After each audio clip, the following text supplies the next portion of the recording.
Israel का सबसे खतरनाक ऑपरेशन।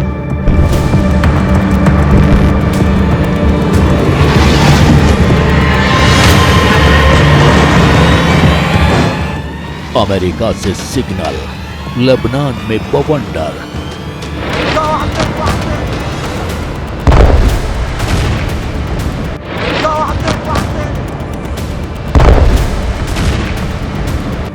हमले में हिजबुल्लाह चीफ का दी एंड।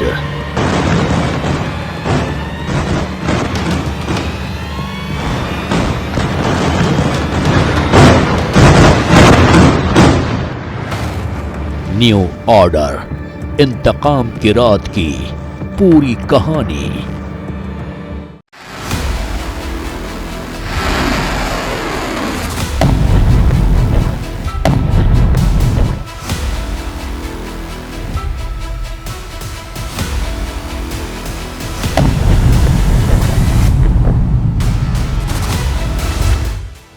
हसन नसरल्लाह, ये चेहरा इजराइल के सबसे बड़े दुश्मन का है।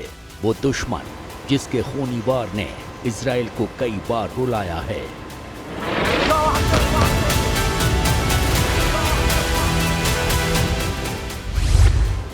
ये हसन नसरल्लाह ही था जिसकी आतंकी साजिश ने इजराइल का जीना मुहाल कर दिया था।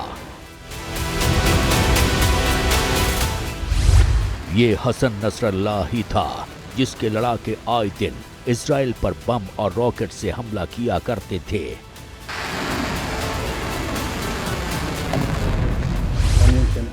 हिजबुल्लाह चीफ हसन नसरल्लाह ने कसम खाई थी कि वो इजराइल को कभी चैन से जीने नहीं देगा, वो इजराइल को बर्बाद करके छोड़ेगा।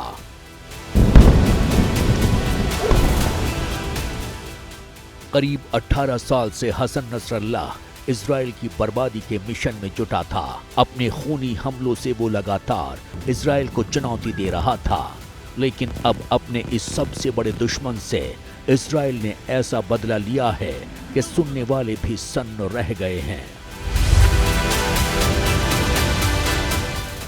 इजराइल ने हिजबुल्लाह चीफ हसन नसरल्लाह को उसके घर में घुसकर मारा है।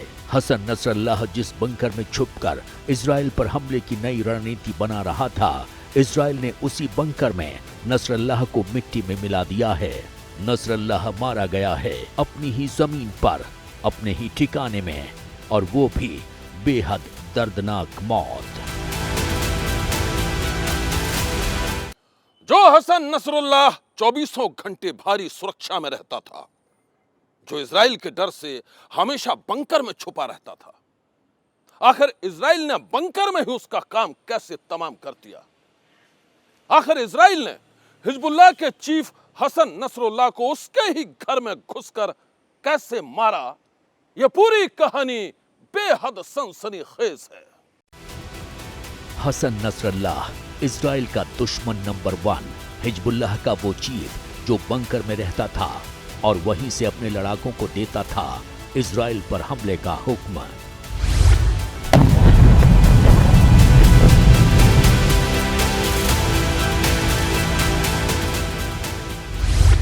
न्यूयॉर्क टाइम्स के मुताबिक इजराइल ने अपने सबसे बड़े दुश्मन हसन नसरल्लाह को मारने के लिए पिछले 18 सालों में कई प्लानिंग्स की थी, लेकिन एक भी प्लानिंग कामयाब नहीं हुई।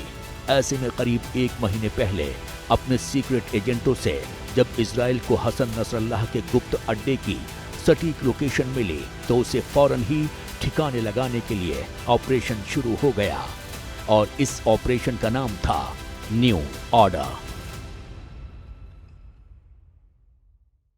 Operation new order Hezbollah chief Hassan Nasrallah के खात्मे के लिए इजराइल का यह ऑपरेशन बेहद गुप्त था। इजरायली अधिकारियों को डर था कि नसरुल्लाह कुछ दिनों के लिए किसी दूसरी लोकेशन पर शिफ्ट हो जाएगा। ऐसे में उस पर हमले के लिए बेहद कम समय उनके पास था। इजरायली सेना जब हसन नसरुल्लाह पर अटैक की अंतिम तैयारी कर रही थी, उस वक्त इजराइल के पीएम बेंजामिन नेतन्याहू अमेरिका में थे। वो यूएन में भाषण देने के बाद अपने होटल रूम में थे। ऐसे में इजरायली सेना के टॉप कमांडर ने वहीं उनसे फोन पर संपर्क किया और फिर नेतन्याहू ने वहीं से हमले का आदेश दे दिया।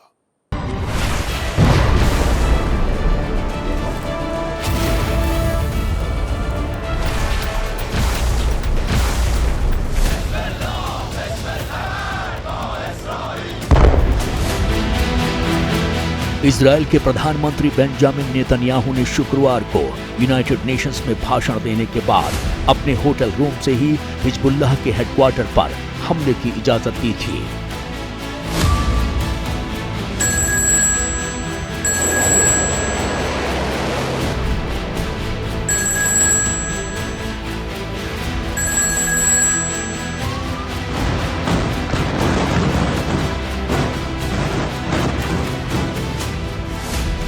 अटैक के बाद इजरायली पीएम ऑफिस ने नेतन्याहू की एक तस्वीर भी जारी की है, जिसमें वो लैंडलाइन फोन से लेबनान में हमले का आदेश दे रहे हैं। और इसके बाद जो हुआ उसने हिजबुल्लाह के साथ ही उसके चीफ हसन नसरल्लाह की नियति को भी तय कर दिया।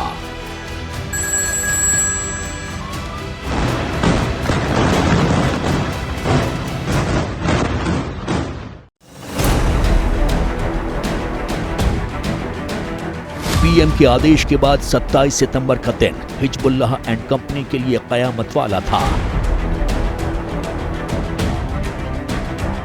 शुक्रवार की सुबह कोई आम सुबह नहीं थी। रात से ही लेबनान की राजधानी बैरूत बम धमाकों से गूंज रही थी और टारगेट था हिजबुल्लाह का वो हेडक्वार्टर जिसमें इजराइल का मोस्ट वांटेड नसरल्लाह छिपा हुआ था।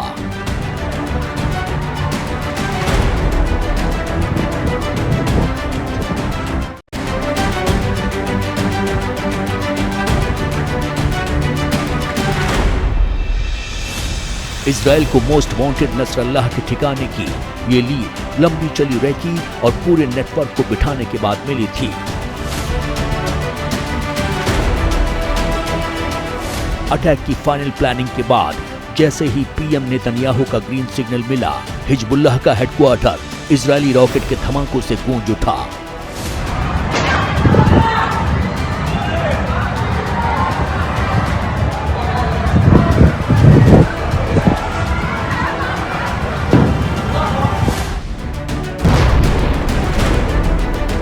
एक के बाद एक रॉकेट छोड़े गए और फिर इजराइल के खौफनाक हमलों में न सिर्फ हिजबुल्लाह का हेडक्वार्टर नेस्तो नाबूद हो गया, बल्कि उसका चीफ हसन नसरल्लाह भी मिट्टी में मिल गया।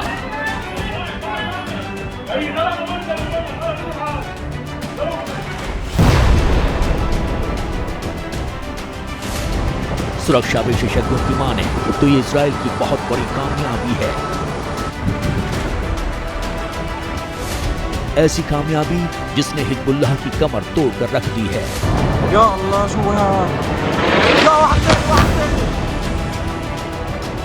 हिजबुल्लाह चीफ का मार गिराना जो है इजराइल के लिए बहुत बड़ी कामयाबी है, लेकिन पूरी दुनिया के लिए ये बड़ा चिंता का विषय है। और जहाँ तक मिडल ईस्ट का ताल्लुक है, मिडल ईस्ट के लिए काफ़ी ज़्यादा खतरा बढ़ सकता है। मुझे इसमें किसी प्रकार का कोई शक नहीं कि शॉर्ट टर्म में तो जो हिजबुल्लाह है वो डीमोटिवेटेड हो जाएंगे, उनका मोरल गिर गया, लीडरशिप क्राइसिस होगा। लेकिन कुछ ही दिनों में हिजबुल्लाह जो है बहुत बड़े पैमाने पर भयंकर हमले कर सकता है इजराइल के ऊपर, उस माफी के हमले जिस माफी के हमले आज से पहले नहीं हुए। रक्षा विशेषज्ञों की माने तो हिजबुल्लाह चीफ हसन नसरुल्लाह के खात्मे के लिए इजराइल ने मौत का जो जाल बुना था, उससे उसका बच के निकलना मुश्किल ही नहीं, नामुमकिन था। इजराइल के हमलों से बचने के लिए नसरुल्लाह बंकर में ही रहता था।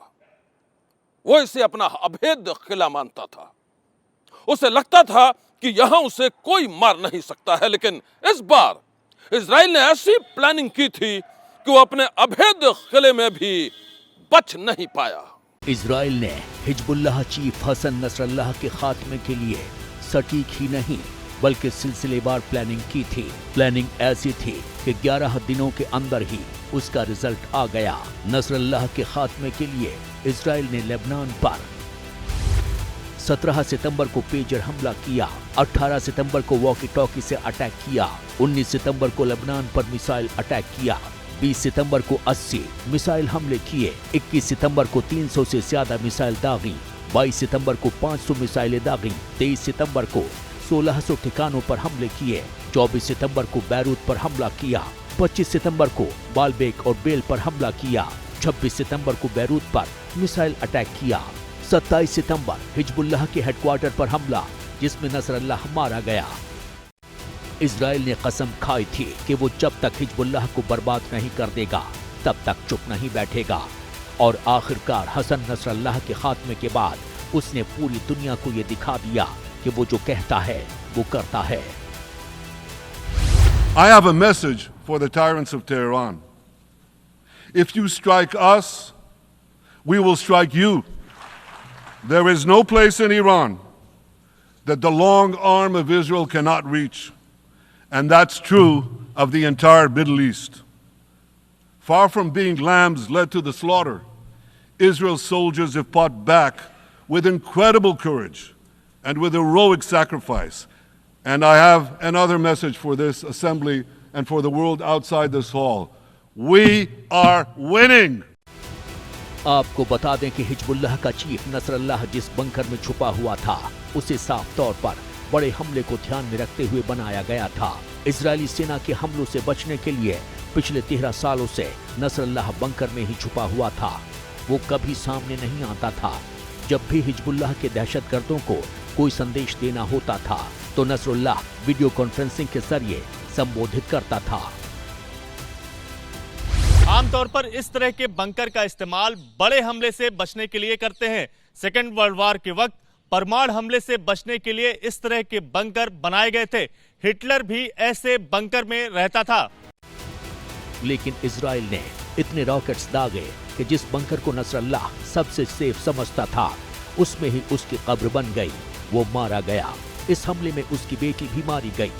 इसके साथ ही उसके और साथी भी मारे गए हैं। तो क्या ये हिजबुल्लाह का अंत है? क्या हसन नसरल्लाह के मारे जाने के बाद अब इजराइल चैन की सांसें ले पाएगा?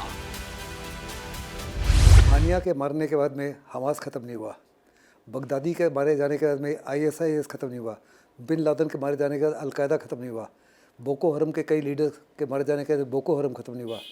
ये दहशतगर्द ऑर्गेनाइजेशन में इनिशियल लीडरशिप क्राइसिस होता है, लेकिन जल्द ही वो क्राइसिस को दूर कर लेते हैं और जो भी उनके बदले में आएगा वो शायद और भी खूंखार होगा। हानिया जो था वो भी मॉडरेट था। नसरुल्लाह जो थे वो 32 साल से हिजबुल्लाह के चीफ थे, काफ़ी से ज़्यादा प्रैग्मेटिक थे, मॉडरेट थे। वो बड़े पैमाने पर केवल गोलान हाइट्स और नदर्न इजराइल पे हमला कर रहे थे। उनका जो सक्सेसर होगा 100% ज़्यादा खुखार होगा और उससे भी ज़्यादा इजराइल को नुकसान पहुंचा सकता है। तो क्या ये हिजबुल्लाह का अंत है? क्या हसन नसरल्लाह के मारे जाने के बाद अब इजराइल चैन की सांसें ले पाएगा? हिजबुल्लाह हसन नसरल्लाह के खात्मे के बाद IDF ने अपने सोशल मीडिया अकाउंट पर लिखा है, अब दुनिया को नसरल्लाह से डरने की जरूरत नहीं है, वो आतंक नहीं फैला पाएगा। तो क्या नसरल्लाह की मौत हिजबुल्लाह का भी दी एंड है? जैसे कि मैंने कहा, इनिशियली 2-3-4 दिन के लिए उनका मोरल और मोटिवेशन डाउन होगा, इंटरनल लीडरशिप क्राइसिस होगी, लेकिन पिछले 3-4 साल से नसरुल्लाह को साफ तौर पर नज़र आता था कि वो बड़े टारगेटेड हैं, थ्रेटन हैं। वो अपने एक रिश्तेदार जो उनकी शक्ल भी नसरुल्लाह की तरह मिलती है, उसको हर प्रकार से ऑर्गेनाइजेशन में अलग अलग जगह पे उनको रखा गया था, उसको तैयार कर रहे थे लीडरशिप अख्तियार करने के लिए। और मुझे पक्का यकीन है वही लीडर बन जाएंगे और हिजबुल्लाह अपने अटैक्स जारी रखेगा। हिजबुल्लाह जो है बैटल टेस्टेड और बैटल हार्डन फोर्स है, जिसको नष्ट करना इजराइल के लिए इज ऑलमोस्ट एन इम्पॉसिबिलिटी। कि नसरल्लाह के मारे जाने के बाद अब उसकी कमान कौन संभालेगा?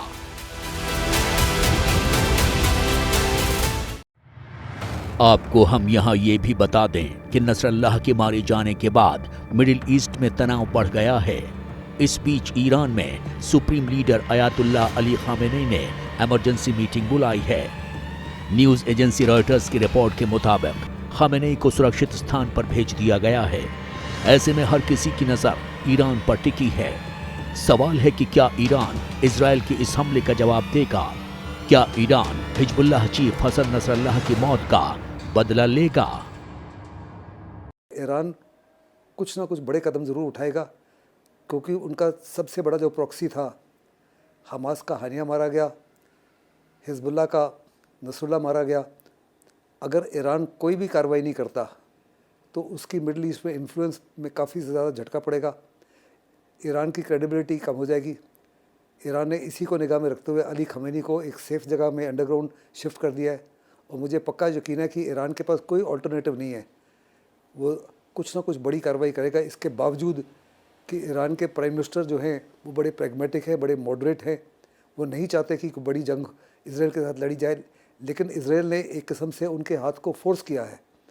और IRGC जो है ईरान का रेवोल्यूशनरी गार्ड, उनके लिए कोई ऑप्शन ही नहीं है बट टू इंटरवीन। एक सवाल ये भी है कि अगर इजराइल के बदले की इस कार्रवाई का ईरान ने कोई जवाब दिया तो फिर इजराइल क्या करेगा? क्या इससे किसी महायुद्ध की आशंका है? इसराइल के पास काफ़ी ज़्यादा ऑप्शंस हैं। इसराइल को लगता है कि उसने बहुत बड़े पैमाने पर पेजर्स के ब्लास्ट के बाद में, वॉकी टॉकीज़ ब्लास्ट के बाद में, सेल फोन के ब्लास्ट के बाद में उनका मोरल और मोटिवेशन काफ़ी कमज़ोर कर दिया है। उनके काफ़ी से ज़्यादा 50-60 कमांडर्स मार दिए गए हैं। उसके बावजूद मेरे मुताबिक हिजबुल्लाह जो है वो एक battle tested and a well armed force है, बड़ी डिसिप्लिन्ड है। इसराइल या तो ग्राउंड अटैक कर सकता है, लेकिन उसको याद होगा कि 2000 में यही हिजबुल्लाह ने उनको निकाल फेंका था, और 2006 में इसराइल को फिर लेबनान छोड़ना पड़ा था। उसने 1,70,000 से ज़्यादा सैनिक इकट्ठे कर दिए लेबनान के बॉर्डर के ऊपर, और 4,70,000 रिजर्विस्ट को भी खड़ा कर दिया है। क्या वो ग्राउंड इन्वेजन करता है या नहीं जानता, तो इसराइल के अलावा कोई नहीं जानता। लेकिन स्पेक्यूलेशन है कि इसराइल जो है वो सदर्न लेबनान को ऑक्यूपाई कर सकता है, ये यकीन करने के लिए कि हर हालत में जो 60 से 70,000 लोग अपने घरों को छोड़ चुके हैं नदर्न इसराइल में, वो वापस आ सकें। लेकिन हिजबुल्लाह ने साफ तौर पे कहा था कि किसी भी हालत में अगर वो ग्राउंड अटैक करता है तो एक किस्म से उनके लिए ट्रैप होगा। हम उनको इतना नुकसान पहुंचाएंगे कि जिसको वो एक्सेप्ट नहीं कर पाएगा। इजरायली हमले में हसन नसरुल्लाह के मारे जाने के बाद हिजबुल्लाह की टेरर टीम करीब ऑल आउट हो चुकी है। हिजबुल्लाह के मेन लीडर में से अब सिर्फ बारेद यूनिट का कमांडर अबू अली रिदा बचा है, जिसके खत्म होने के बाद हिजबुल्लाह का झंडा उठाने वाला कोई भी नहीं होगा। और ऐसा हम यूं ही नहीं कह रहे हैं।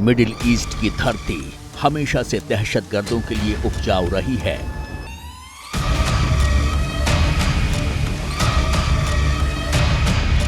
समय समय पर यहां एक से बढ़कर एक दहशतगर्द हुए।